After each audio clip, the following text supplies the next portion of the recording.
অনেক দিন পর বেশ লাগছে বন ভ্রমণ। মাঝে মাঝে কাজের ফাঁকে এইসব জায়গায় এলে মন খুব ভালো লাগে। শুদ্ধ বাতাস, মাটির সোনা গন্ধ, পাখির কলতান, আহা।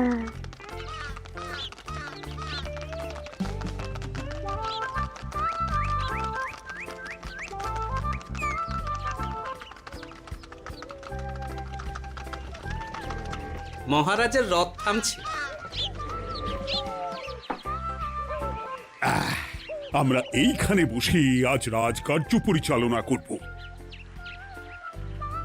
মন্ত্রী, তুমি ঝটপট এখানে বসার বন্দোবস্ত করে দাও। আমি এক্ষুনি ব্যবস্থা করে দিচ্ছি মহারাজ।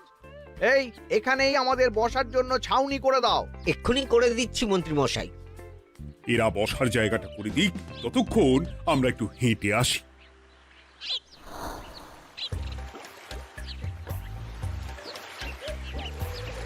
সকালবেলা হাঁটা শরীরের পক্ষে খুব ভালো মহারাজ।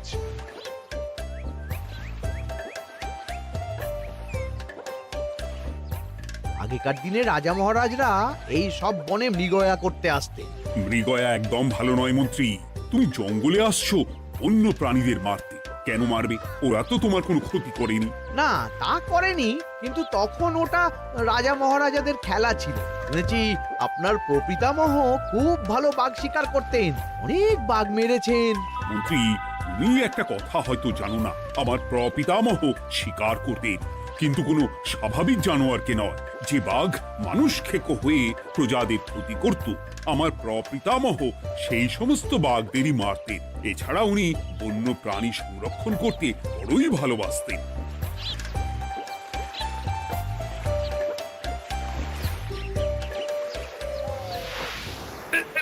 উফ, এটা আবার কি? এই এটা আবার কোথা থেকে উড়ে এলো?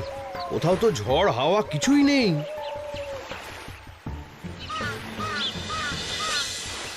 একটা ধাঁধা মহারাজ, এই কাগজে লেখা। ধাঁধা? পড়ো দেখি। জোয়ার ভাটা প্রভুর খেলা, ভাটা হবে হলে বেলা, ভাটা হলেই দেখা যাবে লাল রঙের এক পাথর পাবে, নদীর ধারে গর্ত করে যত্নে সাজাই কলস ভরে, হেথায় হোথায় ছড়িয়ে যাহা অন্ধকারে জলে তাহা, ঢুকলে চক্ষু ঝলসে যাবে, হাতের কাছে ঘন্টা পাবে, ঠিক ঘন্টা বাজলে পরে পড়বে ঝরে থরে থরে, ঘন্টা যদি হয় ভুল যেন তুমি হারাবে কুল, ঠিক ঘন্টা চিনতে হলে নকশা দেখো চক্ষু খুলে, সিন্দুক দেওয়ালে হাত দাও আসল ঘটনা জেনে নাও। ওরে বাবা, খুব দীর্ঘ ধাঁধা। তা মন্ত্রী, তুমি কিছু বুঝলে? এটা একটা গুপ্তধনের নকশা। এর মধ্যে গুপ্তধন কোথায় আছে তার একটা ধারণা দেওয়া আছে। গুপ্তধন? ওটা আমাকে পেতেই হবে, পেতেই হবে। দেখি দেখি একবার কাগজটা দাও। গোপাল, কাগজটা আগে আমার হাতে দাও, দেখি ভালো করে। এখন নদীতে জোয়ার চলছে গোপাল। একটু পরেই ভাটা শুরু হবে। হ্যাঁ, ভাটা না হলে কিচ্ছু বোঝা যাবে না। এখানে স্পষ্ট লেখা আছে, ভাটা হলেই দেখা যাবে লাল রঙের এক পাথর পাবে। তার মানে আমাদের ভাটা হওয়া পর্যন্ত অপেক্ষা করতে হবে। না, সময় নষ্ট না করে ধাঁধাটার সমাধান করতে শুরু করি। ভাটা হলে একটা লাল রঙের পাথর দেখা যাবে, এই পর্যন্ত পরিষ্কার আছে। বুঝতে হবে ওর পর থেকে। পড়ো গোপাল, চলো আমরা সবাই বুদ্ধি লাগাই। নদীর ধারে গর্ত করে যত্নে সাজাই কলস ভরে। এটার অর্থ ধাঁধাটা মাথায় বসিয়ে নিয়েছি, এবার কে কি বলবে সেটা শুনতে হবে। চলো গোপাল, আমরা ধাঁধা যেমন যেমন বলেছি তেমন তেমন ভাবেই চলি। চলুন মহারাজ, এখন আমাদের দেখতে হবে লাল পাথর। কোথায় আছে লাল পাথর? চলো চলো সবাই, চোখ কান খুলে আমরা নদীর পাড় ধরে হাঁটি। আমি একটু তফাতে হাঁটি। গুপ্তধন আমাকে একা পেতে হবে। ভাটা হলেই দেখা যাবে লাল রঙের এক পাথর পাবে। আমাকে চোখ কান খোলা রাখতে হবে। লাল পাথর, নদীর চড়ায় লাল পাথর দেখতে হবে। লাল পাথর, লাল পাথর। ওটা কি? তো এই তো লাল পাথর, লাল পাথর। ওরা অনেকটা এগিয়ে গেছে, ওদের আমার দিকে নজর নেই। এই সুযোগ একা একা গুপ্তধন নিয়ে পালাবো।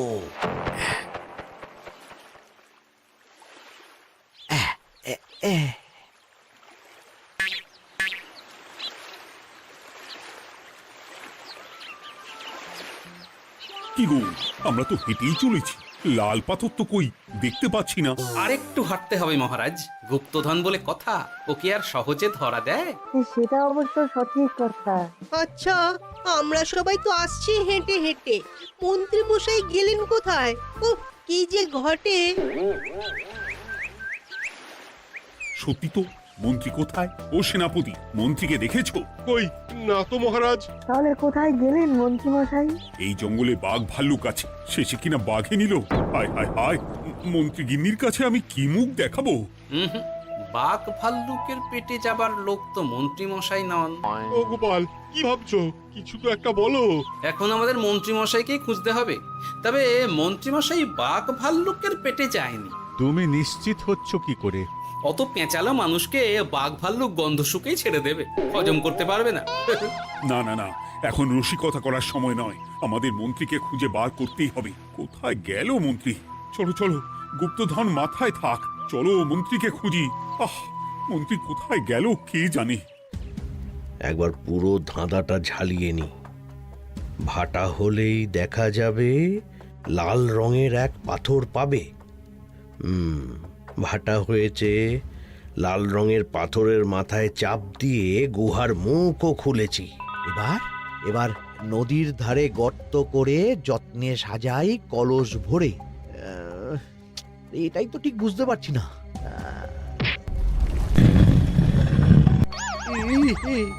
এই রে, এবার কি হবে?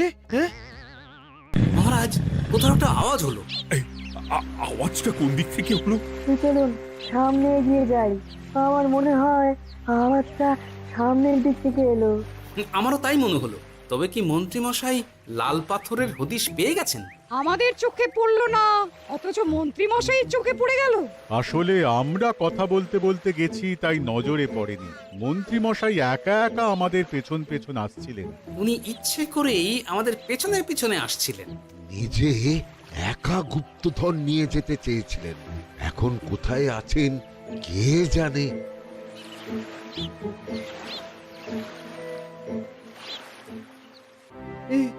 অন্ধকারে কিছু দেখতে পাচ্ছি না তো। দাঁতাতে কি ছিল? হ্যাঁ, কি ছিল? হেথায় হোথায় ছড়িয়ে যাহা, অন্ধকারে জলে তাহা, ঢুকলে চক্ষু ঝলসে যাবে, হাতের কাছে ঘন্টা পাবে। পেয়েছি পেয়েছি, ঘন্টাটা পেতে হবে। ঘন্টা।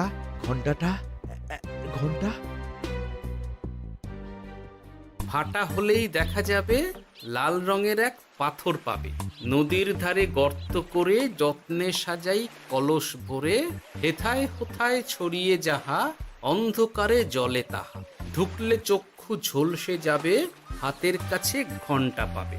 ঠিক ঘন্টা বাজলে পরে পড়বে ঝরে থরে থরে, ঘন্টা যদি হয় ভুল যেন তুমি হারাবে কুল। ঠিক ঘন্টা চিনতে হলে নকশা দেখো চক্ষু খুলে, সিন্দুক দেওয়ালে হাত দাও আসল ঘটনা জেনে না। এবারে ভালো করে ঠান্ডা মাথায় ভাবতে হবে। ভাটা হলেই দেখা যাবে লাল রঙের এক পাথর পাবে। সেই লাল পাথরটাই তো খুঁজে পাওয়া যাচ্ছে না, অথচ মন্ত্রী মশাই খুঁজে পেলেন। আওয়াজটা কোথা থেকে আসছিল? এই কাছে পিঠে এই কোথা থেকে আওয়াজটা আসছিল।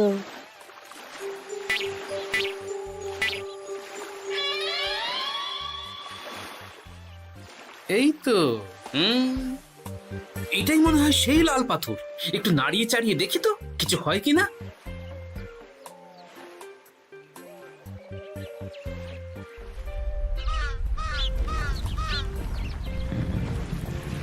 এই তো, কাজ হয়েছে।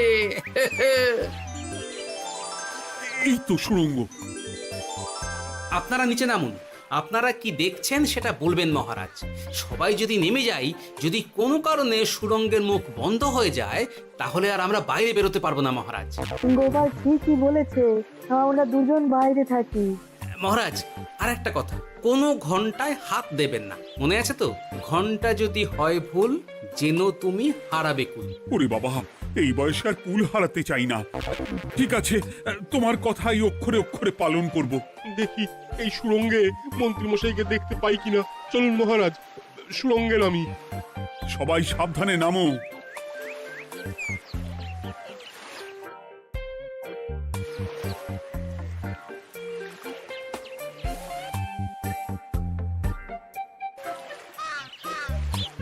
মহারাজ, ওখানে কি কি দেখতে পাচ্ছেন? ওখানে কি মন্ত্রী মশাই আছেন? না গোপাল, মন্ত্রীকে এখনো দেখতে পাইনি।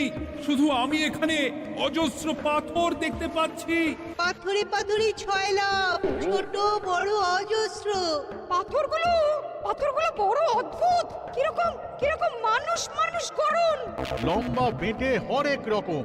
মানুষ মানুষ গরম, সেটা কি রকম? আর কিছু? কোনো কলসি কি দেখতে পাচ্ছেন? কলসি তো দেখতে পাচ্ছি না।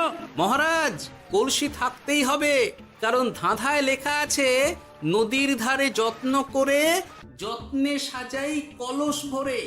গর্তটা আসলে হলো সুড়ঙ্গ, কিন্তু কলস।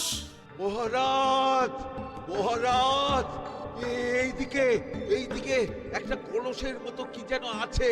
এইদিকে আসুন, এদিকে এদিকে। হ্যাঁ গোপাল, দেখতে পেয়েছি। এবার আমি যেরকম যেরকম বলবো সেই রকম সেরকমই করবেন। আমি বিজ্ঞানীকে নদী থেকে জল তুলে পাঠিয়ে দিচ্ছি। পাত্র কোথায় পাবে? আমাদের জল খাবার যে পাত্র আছে সেটা আনতে লোক পাঠাচ্ছি। ঠিক আছে। শুধু একটা কথা বলছি, আপনারা কেউই সুড়ঙ্গের ভেতরে কোনো কিছুতে হাত দেবেন না। কেন গোপাল? সব পরে বলবো, এখন আমি যা বলছি সেটা শুধু মনে রাখুন। সুড়ঙ্গের ভেতরে কিছুতে হাত দেবেন না। ঠিক আছে। প্রহরী, তুমি যাও, যেখানে আমাদের বসবার আয়োজন করা হয়েছে সেখানে গিয়ে একটা জলের পাত্র নিয়ে নদী থেকে জল ভরে নিয়ে এসো। গোপাল, মন্ত্রীমশাই কোথায় গায়েব হয়ে গেলেন? কোথাও গায়েব হয়ে যাননি বিজ্ঞানী, কোথাও গায়েব হয়ে যাননি উনি। উনি ওই সুড়ঙ্গের ভেতরেই আছেন। কিন্তু কেউ তো ওনাকে দেখতে পাননি। সম্ভবত পাথর হয়ে আছে। এখন কিভাবে পাথর হয়েছেন সেটা তো আমি বলতে পারবো না। সবটাই স্বপ্নের মতো লাগছে। ঠিক যেন স্বপ্নের মতো লাগছে। এই জীবনে সুরঙ্গ দর্শন হয়ে গেল। আমাদের পাতাল প্রবেশ। পাতালে আসিয়া আমি মনে মনে বলি, গুপ্তধন নিয়ে আমরা যেন সৎ পথে চলি। তোমার এখনো কাব্য আসছে সভাকবি? আসছে মানে কাব্যের সাথে আছে রোমাঞ্চ, করছে গা শীত, হচ্ছি আমি অধীর। মহারাজ, জল দিয়ে বিজ্ঞানীকে পাঠাচ্ছি। কি করতে হবে বিজ্ঞানীকে সব বলে দিয়েছি। তুমি ভেতরে আসবে না? আসবো ঠিক সময়ে। এখন আমি যেমন যেমন বলবো আপনি ঠিক তেমন তেমন করবেন। ঠিক আছে। বিজ্ঞানী, যেমন যেমন বললাম ঠিক তেমন তেমন ভাবে কলসিকে জল দিয়ে পরিষ্কার করবে। মনে রেখো, ধাঁধায় আছে কলসি সাজাই যতন করো। তুমি একটা কথা মনে রেখো বিজ্ঞানী, কোথাও হাত দিও না কিন্তু। ঠিক আছে গোপাল, তোমার উপস্থিত বুদ্ধির তুলনা নেই। আমি যাচ্ছি গোপাল। সাবধানে সাবধানে। মহারাজ, বিজ্ঞানী যাচ্ছে। সাবধানে নামো, সাবধানে। মহারাজ, এই কলসিটা কোথায়? ওই তো, একটু সাবধানে যাও।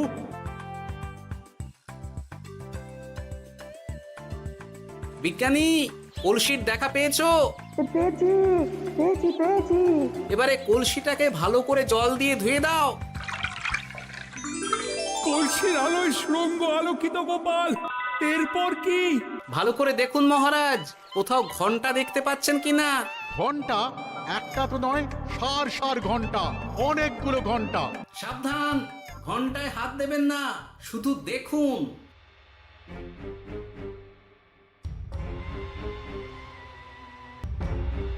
মহারাজ, আমরা গুপ্তধনের খুব কাছে চলে এসেছি। তাই নাকি? কি মজা কি মজা, এবার খাবো ক্ষীরের গজা। আহ, সভাকবি চুপ করো। এখনো আমরা গুপ্তধন পাইনি। বাবার মুখে দাঁড়িয়ে সবগুলো তারা আঁকা। বিজ্ঞানী, কোনো ঘন্টায় চাঁদের নকশা করা আছে কি? একটু দেখে বলো না। আমি আতস কাজ নিয়েই দেখছি, সব ঘন্টাতেই তারা আঁকা। খবরদার, কোনো ঘন্টাকেই ছোঁবে না। ঠিক আছে, কোনো কিছু না ছুঁয়ে আমি দেখছি। পেয়েছি গোপাল, চাঁদ আঁকার ঘন্টা পেয়েছি। ওই ঘন্টাটা বাজাও, বাজাও।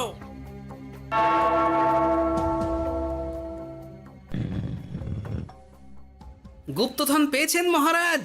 বাঁচাও বাঁচাও বাঁচাও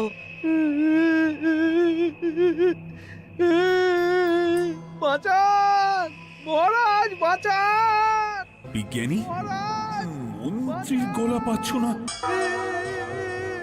মহারাজ, আমি পাথর হয়ে আছি, আমাকে মানুষ করুন মহারাজ।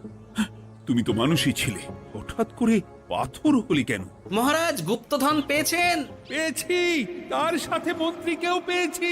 মন্ত্রী এইখানে কোথাও পাথর হয়ে দাঁড়িয়ে আছে। দাঁড়ান মহারাজ, এবার আসছি। সাবধানে এসো।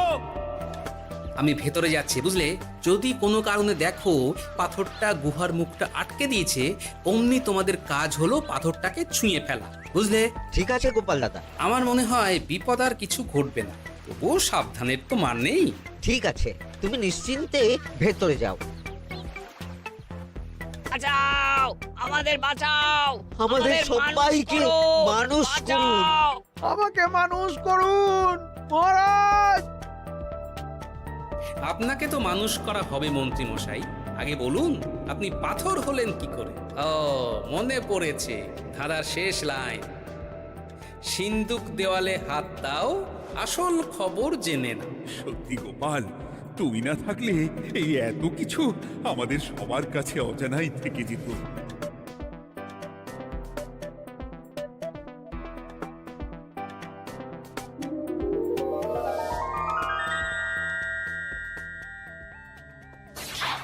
ধন্যবাদ আমাকে মুক্ত করার জন্য। আপনি কে? আমি যক্ষ। আমাকে এই ধন সম্পত্তি পাহারা দেওয়ার জন্য এক ডাকাত দলের সর্দার যক্ষ করে রেখেছিল। আমি 100 বছর ধরে এইখানে যক্ষ হয়ে আছি। আমি তোমার জন্য মুক্ত হলাম গোপাল। এই সম্পত্তি তোমার গোপাল। সম্পত্তি নিয়ে আমি কি করব? আমি এই সব সম্পত্তি মহারাজকে দান করলাম, রাজ্যের অনেক কাজ হবে এতে। তুমি ধন্য গোপাল, তুমি ধন্য। এবার আমার যাবার সময় এসেছে, আমাকে যেতে হবে। যাবার আগে এই পাথরগুলোকে মানুষ করে যান। এরা সব লোভী। আমি আমার সীমিত ক্ষমতায় এই গুপ্তধনের ধাঁধাকে এখানে যারাই ভ্রমণ করতে আসে তাদের হাতে তুলে দিই, কিন্তু কেউ এই ধাঁধার সমাধান করতে পারে না। সবার মনে লোভ কাজ করে, এই লোভ এদেরকে পাথর করে রেখেছে। পাথর হলো কি করে? একটা মানুষ এসে বুক ভরা লোভ নিয়ে আধা পুরো না জেনে পাথরে হাত দিলেই সে পাথর হয়ে যাবে। আমাদের আমাদের আমাদের ভুল ভুল হয়েছে, আর লোভ আর করবো লোভ না, করবো না। আমাদের বাঁচাও। আমাকে মুক্ত করে দিন, আমার খুব ভুল হয়েছে মহারাজ, মুক্ত করে দিন আমায়। তুমি এখানে আগে এসেছিলে, তাই তো আগে এসে ভাবলে নিজেই একা একা গুপ্তধনকে হরপ করে দেবে। এদিকে তোমাকে না দেখতে পেয়ে আমাদের কত চিন্তা হচ্ছিল। যারা লোভী তারা কারো কথা ভাবে না, শুধু নিজের কথা ভাবে। আমাকে আর একটা সুযোগ দিন, আমি আর লোভ করব না মহারাজ। ও, তোমার কথার কোনো দামই নেই। না মহারাজ, আমাকে আমাকে আর একটা সুযোগ দিয়ে দেখুন, আমি আর লোভ করব না, আমাকে মানুষ করুন মহারাজ। আমাদের সবাইকে আমাদের মানুষ সবাইকে করুন। মানুষ করুন, দয়া দয়া করে করুন, দয়া মানুষ করুন। যক্ষরাজ, এদের আপনি ক্ষমা করে দিন। ঠিক আছে, তোমাদের আবার মানুষ করে দিচ্ছি। আহ আহ, বাঁচলাম বাঁচলাম। এই রকম বারবার বাঁচা যাবে না, কিন্তু এবার সাপ ব্যাং যাই হবে না কেন ওইভাবেই থাকতে হবে, এই আমি বলে দিলাম। এবার আমার মুক্তি। মুক্তি নেবার আগে আরেকটা প্রশ্ন, যে ডাকাত সর্দার তার সম্পত্তিকে রাখার জন্য আপনাকে যক্ষ বানিয়েছিল, এই সম্পত্তি তো তাদের, আমরা তো নিতে পারি না। লোভ বড় খারাপ গোপাল, অতিরিক্ত লোভ মানুষকে পশু করে দেয়। ওই ডাকাত দল এই সম্পত্তির জন্যে সবাই কাটাকাটি করে মরে গেছে, কেউ আর বেঁচে নেই। সুতরাং এই সম্পত্তিতে তোমার অধিকার আছে, এই সম্পত্তি তুমি গ্রহণ করো। নিলাম আমি, কিন্তু এই সম্পত্তি মহারাজকে আমি দান করলাম। ডাকাত দল জনগণের সম্পদকে লুটেই তো সম্পত্তি বানিয়েছে, তাই আমি জনগণের কাজে লাগবার জন্যই এই সম্পত্তি মহারাজকে দিলাম। গোপাল, তোমার জয় হোক। এবার তাহলে আমি যাই, তোমরা সবাই সুখে থেকো আর ভালো থেকো। গোপাল, তোমার তুলনা হয় না। তোমার ঋণ আমি কোনোদিন শোধ করতে পারবো না। তুমি কৃষ্ণনগরের জন্য যা করলে তা ইতিহাসে লেখা থাকবে।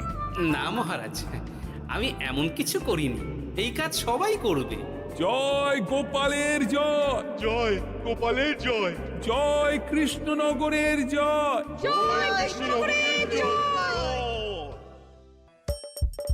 হাসির রাজা, জ্ঞানের রাজা, রসিক রাজা।